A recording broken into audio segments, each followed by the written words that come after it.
gonɗa ko caggal leydi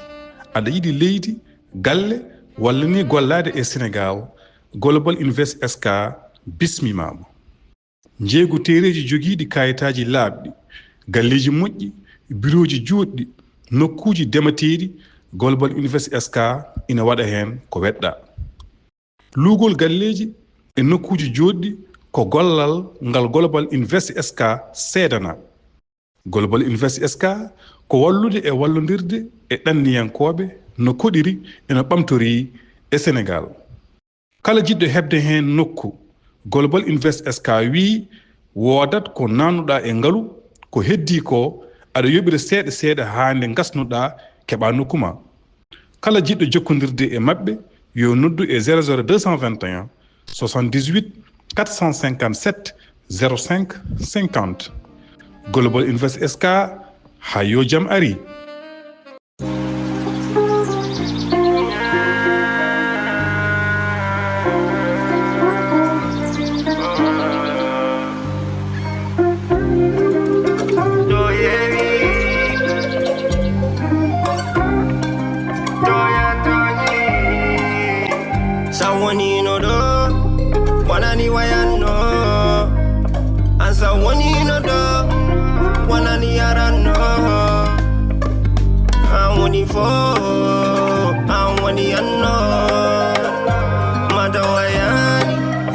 Musikam kenen jarani Binngel miani no fe halang kuke halang motonma me benende me padma bene kalma e ben darma chakalma e be peuja ya karma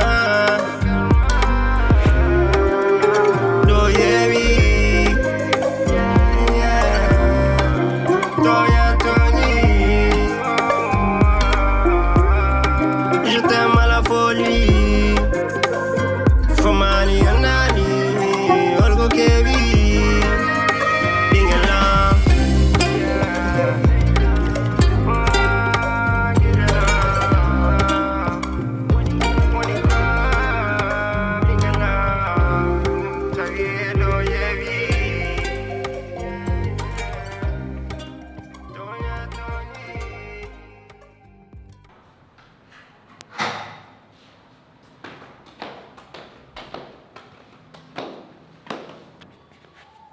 an wonɗo ko woni ana hersata ana miijotako ille wona rimɓe jibinma aɗa fayi fami oɗo gacci a waɗa comme si haydara waɗani bonnuɗa ko hunde nde ganduɗa a jogotan fewni ɗum e aduna an ala ko mbatta ala ko miijotoɗa so wona yaade aɗa wondi ay worɓe ha ƴetti hen rewidu kalta ko oto wiyam yo macca ko kalami ko a miijaki nen a miijaki baaba a miijaki hay goto an hay avenir ma a miijaki jara an ala avenir ni sa jogino avenir ma wot ko mbaɗɗa ha heewi ko wona ɗum ɗo an mata anda jibinɓe ɓe mata anda fierté gonoɗo o a anda ko tawɗa ɗo ko te ɓuuri musde men foof hay goto anda to ƴettuɗa ɗum kala mo namdiɗa wima haabike ne yaltidanno o ne yaltidanno o ne yaltidanno o an en fait kahul kalta ko tira ferme aɗa wiyan ko kalta ko min so wonano miijade nene e baaba billahi man waɗi hunde ganduɗa ha aduna o gasa e jitta ɗum mbaɗen an a hersata déjà a holliri an haydara wondata ko kono paama gueɗol gotel ko minema ay oɗo gal o gal mi annade e maaya te ɓuri haabnade hen fof hay goto anda an jeyɗu ɗum kala mo namdiɗa wima haaɓi kay ene yaltitanno e kaari ene yaltitanno e kaari ene yaltitanno e kaari an ka holɗum holko gonɗa yimɓe ndekete haaɓi nana e galle haaɓi kay ko kuul haaɓi ne deeƴi min noon deke mi faami ko e yaltoɓe meddaji en jaaha hay bodde nuit en gamoyaɓe ɓen deke ene kolni au moins ɓen sa yiiɓe a andi koɓe mbaɗata mais ko heddi nder galleji ko woni ko hulɗum ƴew tan ɗum an wadde ça veut dire ka ɓooɗi ɗum wadde an ko Allah surtuma ko Allah surtuma mais paama non ɗeɗo gacce hay goto oppata ɗum ene layoɗo ha ene wonta goɗɗo pourtant min comme jeune frère ma comme grand frère ma mboɗimi ɗo a meeɗa yiɗo min mbaɗen ɗo debbo pourtant hum gorko a meeɗa nande indam banggue goɗɗo en haale mais an ka debbo ka cukalel toxique aɗa fuɗɗoro ni la honte an hersata vraiment an wona ƴiƴam wonema somi yima tan mi anda fof no mbiyami mbolo hutima no feewi s'il te plaît majju ya mi yiɗa hay yiidam wallahi so wona nene baaba ma waɗa ko boni aɗa hersata aɗa gacci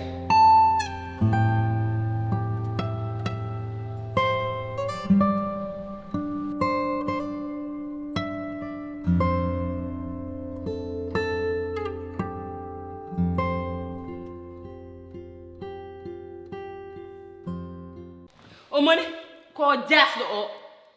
a faami min mi meeɗa andude ko ni o way mi meeɗa andude o nadde ko ni o way a faami mi ɓooyi wadde dute hakkude men makko e ummu nder ko bandi o accata hami lelo o yalta suudu o faya suudu ummu han ɗum no yowdi kaw est ce que ɗum no yowdi min gonda ko bettude mi an kala binoɗum ko ni mbaɗa mi yeddat mais joni kolɗa ham vrai visage ma sino ko ni gandirnom jikku ma guila e adan min natta e ma. Non, j'ai pas compris. Pardon. Adama. O haalta? An kaldu. O ala ko haali. Hedo tan an hedo. On an ko habsa do haal ko go. Mais an Adama on ne peut rien. A betti kam an jas. Mais combien de fois mi di ma yare sadidi?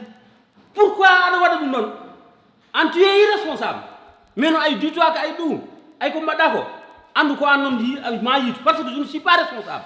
Ko wi ko so yidi mbadan dum valide. Ala problème. Yo rokkam dana mi wa. Non, buñ koy wala fi ci. Mo de jangal umu. Dum ala problème. Bay ko no yalla. So mi leli ma ha faccere jambulan so mi walati mo mi yer ham. O wali ham non laabi didi. Troisième jour o mi fin mi yani mo dum won bonni mi padam. No jakkum tan journi mi bafal umu tomro ham bada gede mabbe. Mi hokko umu jogi ko mi ala. Wala ko umu ho buri welde ko am ko. Mais c'est vrai. Adama ko gongo ko hala ko gongo. Mais Adama et pourtant de haali mo adani wona gongonda. Ala yalta sur ma ala yalta walde umu o chat. Mais Adama reso. Sudu ko dum ganduda kay gila adam min hor resat won mo choisir no fari duber ko de makko ko ni ngordo na der galle he ndekete min kay ko jomban mi comprendre ko tay umu yalta galle ko meedi ko weli o accatam ay restara min non halka hay batte mi halan sana yor kam dadam tan cohlu mi wawondude ngannda mi wallani atam mi wallani ka wallahi mi bari non mi bari ena kata memam bi man ka jasde juudi man saltide hay batte laba man batum ko nek dem ni est-ce que ça va est-ce que alon sin manam ni am dem ko jar mawbudi dem jas ñayda ha ko ganna non dagima wala ko ñaw ñu fa rewbe nañ da ça c'est quoi hein a série femme yi Allah ki mu debbo goddo an min ko an ngadi ham choisir mi rewani ma ko an yehna hoore ma jidda c'est vrai arisi kam addim ka dum yonani mara wada njaalo a boyde ummu non ni ko jikku mon yo rokkam dana mi yalta sibi kanko ummu be ceetata ko be wowondirbe be ceetata ko mbier ko tan gere didde so ngowondirbe ngom pata surtout gonga hali gonga joni kay hankat gasi wona ko min wonno seede min humno min aduna ma so rokkade min rokkat ma dane ma galle ko hande ad nyalla da so kada wala gasi ada jasi min ya jote baga suji ma min tan ma ya mi wallahi mi anti irresponsable an won problème ma ha ana handinta a yondinta wala ko wala ka awsede joni aselal an fur jewede an hol ko woni problème ma jamma nyaloma ada sangi ummu tan refo wala go pam jonno min kan mi tambi worti hande wonta régler problème mon may do no problème acam mi fiyade aja ma fa yo welo nan ko dalan an sedani yandi yoro yida ma fa ko yo welo una tako nani yaltina tako una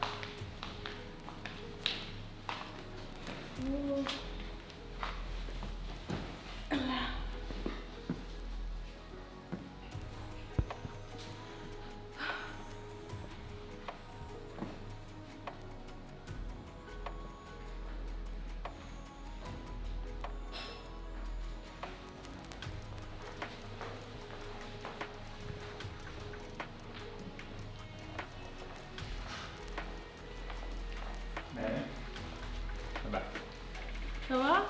Baru? Gila hanki mboɗi yiɗoma mboɗi yewtude ma mboɗo ronki Yiiloɗa kam minen ɗo fof miɗen e galle o heɗen yiilo kam. Gite hanki ɓuyji waɗade maade. Gite ma no wujjude ko woni? Wajjatte an deke Habibu ko cowiɗo. An hunde arɗa ha goɗɗo haalan ma ɗum ko hombo haalan ma ɗum. Nen oto waɗi andude kalan ɗum Habibu ko cowiɗo walla o sowaji. Wimi ko hombo haalan ma ɗum. An hay a hewtali e nder galle on. Mi inni mi nodete yewtere yewten. Ha? Te aɗan ko ɓuri mi hen muusi. Habi anda baɗɗo ɗum. Hande wiye ko o janggo wiye ko o. Ndeke ko deƴƴon ɗo gila ko ngarin ko fof wonko cuuɗɗon. Andi kam ɗum ne muusim no feewi. An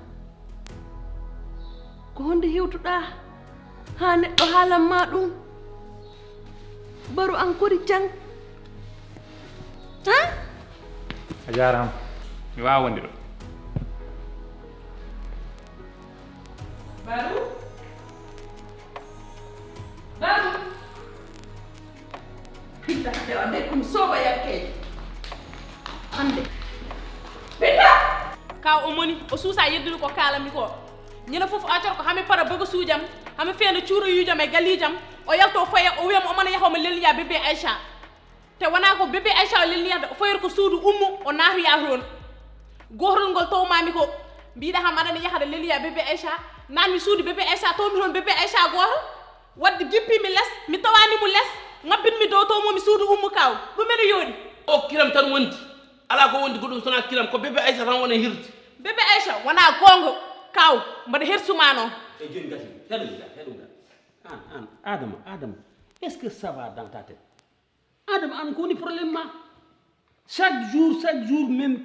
même histoire, chaque jour même jimol, chaque jour Adama waɗi ɗum chaque jour mais Adama an walla Adama an cikata ko an tan woni Kono kaw ɗum wona heɗomi ga heɗomi ɓuri wiyam kaw mbimi an cikata ko an tan woni gorko.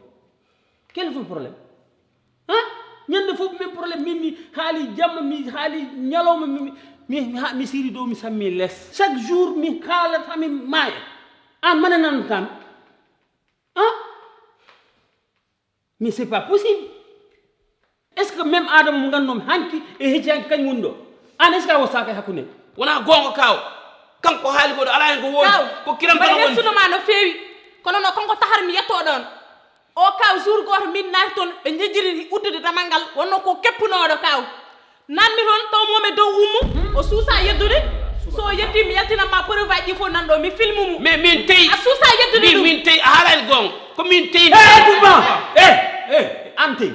mais an woni imbécile an woni beau rien mais Adama an quel est ton problème an cikata ko an tan woni gorko an tan ɗi suloma windata walla bigma windata a peñi a semti a salopard an woni mbabba an woni rawano an tu ne mérites pas de vivre fa wonde way sa wiyam ni mbiya min teyi an teyi kay hein merde à la fin ay caga yagal mangal wawata e mbawata wurti ɗum eyyi min mi tampi e haalde joni je sais ce que je vais faire min mi ƴetta décision jam merde way ni ala ka wona ya ar yo hokkam danam ɗum cohlumi yo hokkam danam joni Naafi kiiru an ka naafiki ka waddodiray ɗo gogo kewi wata innan ko hewwimami an ko honno woran a baro han kono mo wulan an ka lancowo galle subhanallah fenade jamma fanade jalorma gogo mi lacci kon ɗum kalan wata innam mam boy ka innam gorgol min wonami gorgol ma an o lancoyɗo Sénégal e France an baro hewtani sa hiɗa fena ɗum hiɗa laya komo haaɓi ko saw billahi mi haalani hay tege hayndi ko kalan mi baro cay mi fena ha heewa simi wuuli tan hiɗa ndaara kam colli guite ma janele a puttinolan guite wa ko goɗɗo anda an wona a dimo sa gogo mi waɗani hay ndeggo mi haalnani baro hayndi fus ñande wo ñande a waɗat an ko waɗugol hoɗɗuɗa a hersata simi darano hande baba ma mi piyete ha maaya mi lappeteno ha anda ko min woni hombo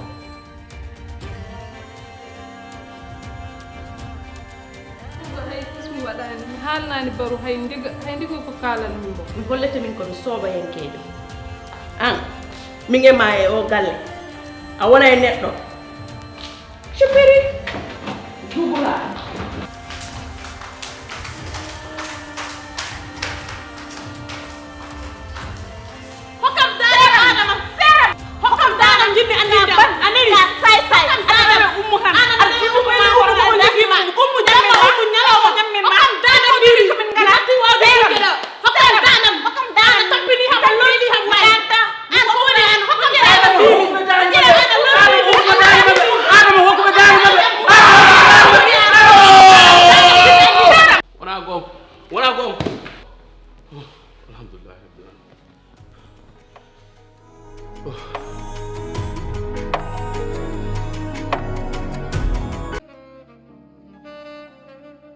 Sar Maimouna West African Food woni kodo ender Amerique. Sar Maimouna udditi restaurant mawdo ender Colorado ngam wallude bandirabe ɗanniyankoɓe an jewnuɗo nyamele nokkuma garata koto Sar Maimouna West African Food omo waɗa ñiiri buna ñiiri cengle laccire haako laru bettel baasi maaro e ko nandi hen hay ñamele tubakoɓe omo laaɓa konko Sar Maimouna jiɗɗo wawde ndefu ha no hanirta ni yo wat abonné e chaîne makko YouTube kala e mon jegiɗo inde yange walla cérémonie jokkodir e Sar Maimouna o walluma ha beltoɗa jiɗɗo yitude oɗo restaurant biteɗo Sar Maimouna West African Food adresse au 50 91 Ecolfax Avenue Denver Colorado 80 220 jiɗɗo jokkodirde e makko ha no hanirta ni noddir kon makko nan ɗon.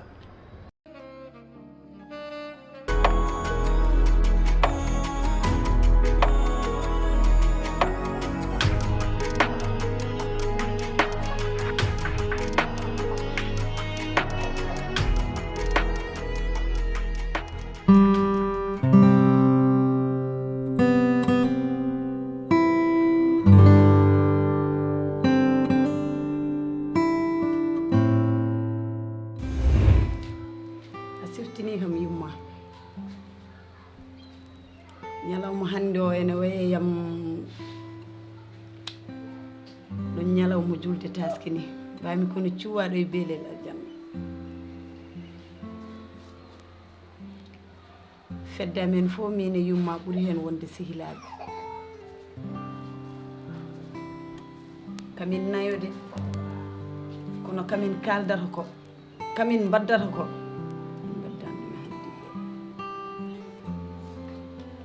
yumma woni debbo moƴƴo juulɗo dewowo Allah jokkowo enɗam yiɗi bandu men ko Allah tan e nelaɗo muɗum kadi o yakori yumma jogaki ɓernde bonde yahata ko boni haalata ko boni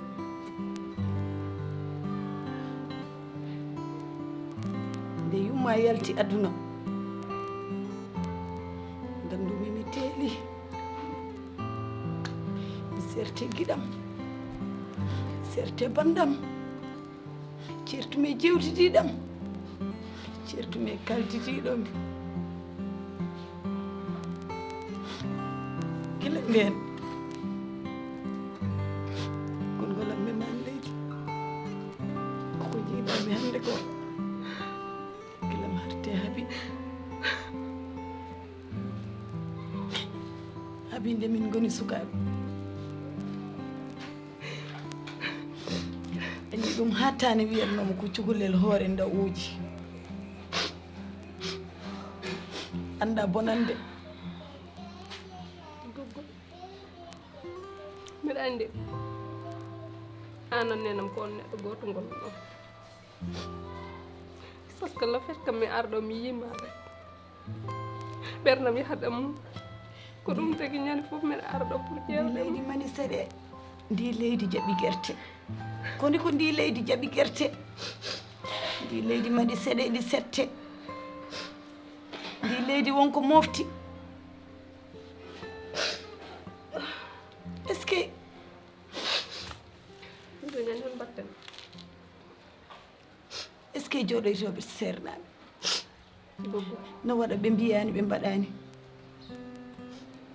aɗa moftani neɗɗo moƴƴere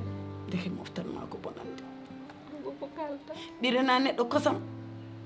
ɓiranma ƴiƴam yumma wawa ko wawna habi nawani hoore muɗum ko hono wa e pirta yange mo ka min fijarno amin jala ndeysan wiye ndeysan min gaddiɗo bobo mo suusanange kalif monalla njool fini yongo bamma en gaddi kalisa heewi dokku min namdi ñaami gowri koram isan a wonɗo ɓingelam isan ɓingel ma mboɗo siftora ñande inde ma isan ñiheejo kosam ɗe mbaɗa bamma addi jawdi addi ngaari wiyam woni afo koram a tinino ñande hen sukundu ma wujja sukundu ma sukundu tiggu ƴeer honko wujji sukundu tiggu wudere ma señade ƴetta haɓe wimi feere bone mi dañi bone mbima dañani bone jaam tan dañata koram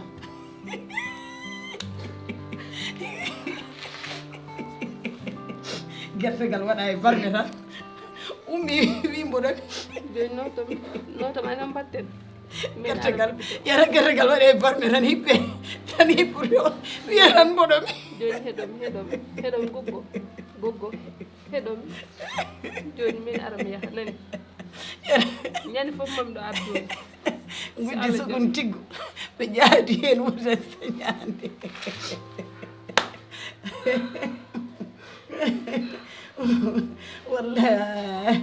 wallahi waɗoɓe bonande nana mbaɗa bonande tan ne mbiye tan ma jiitu mane jiitata waɗowo ko boni a meeɗa yiɗi wiya hoore muusi a meeɗa wiide wiya mi rafama goram ɓinguel habi goram ndeysan neɗɗo waɗi ko boni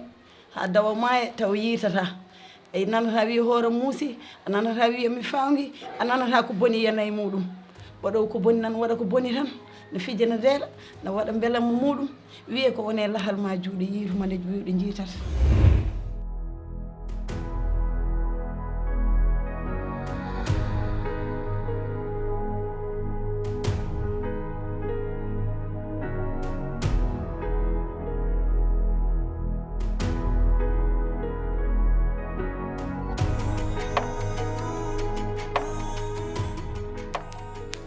bébé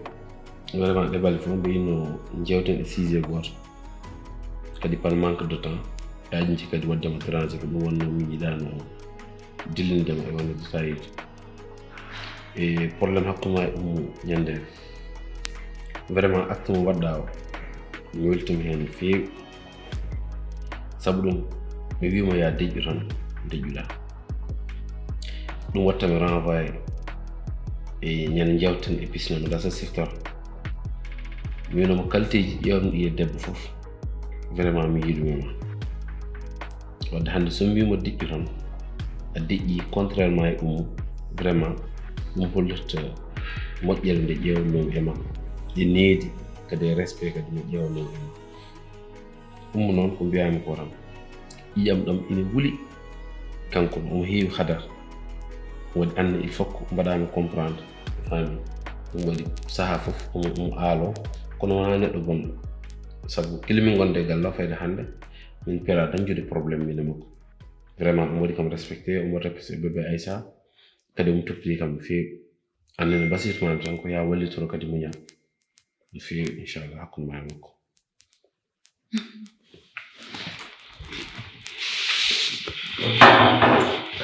bébé mineni ko kalɗa ko fof a jarama merci halka waɗi fayaji kono yidde andinde tan minnene giccuɗa ham koye galle mo giccuɗa ham ko gonga a itti ham e galle a addi ham e galle kono to gummimi to mbiɗa acci toon jinnaɗam nenam nan toon babam nan toon kono hande mi haalanta wonko nenam jangginimi ko so gorko ma haali ya heɗo ɗum so wimo ya woppu so wimo ya jooɗo so haalnima nana donc andindema absa mo ganduɗa gira adande kañum tan woni ɗo qualité ji ɗi jinɗa needi ndi hay hunde hen changeant ko min tan woni ɗo mais ko gueɗel gotel tan uddi hoorem nde ah bon holɗo woni hakkude ma e ummo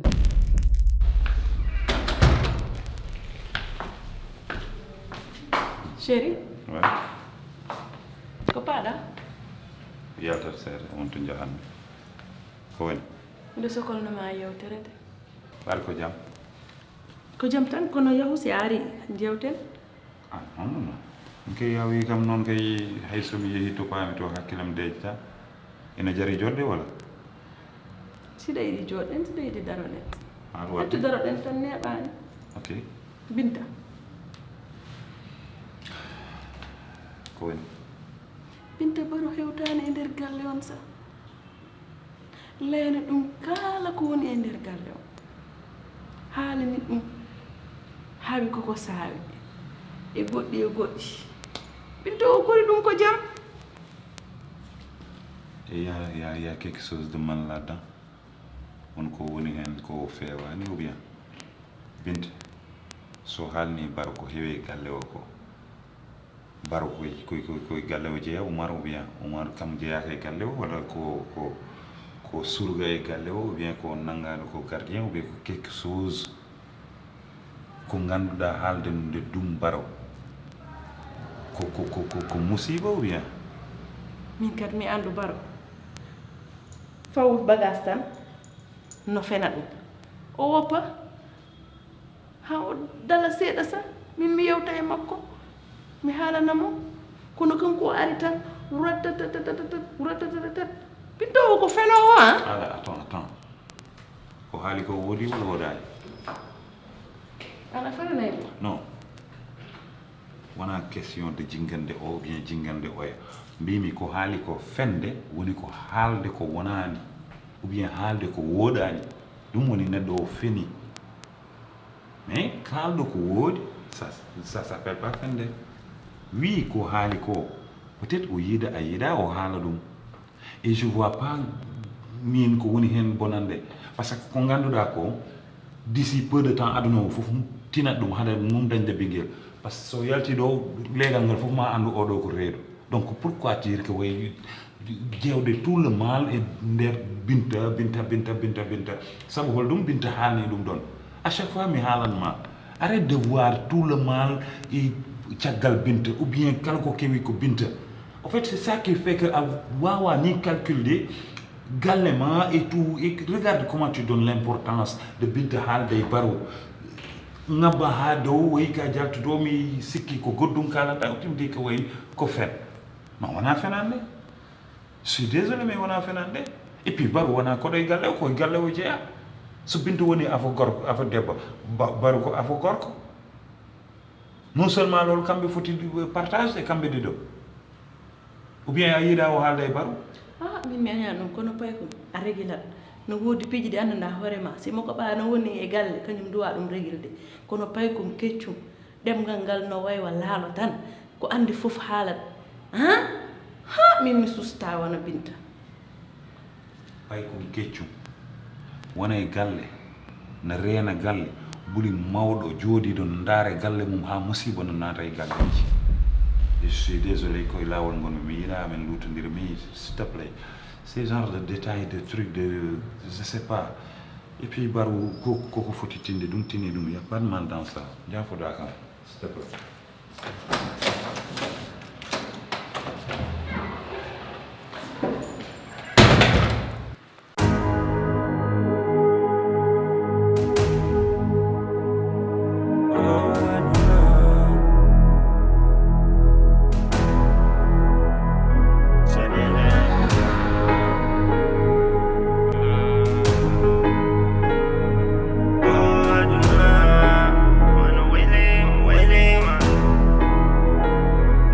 Waiting,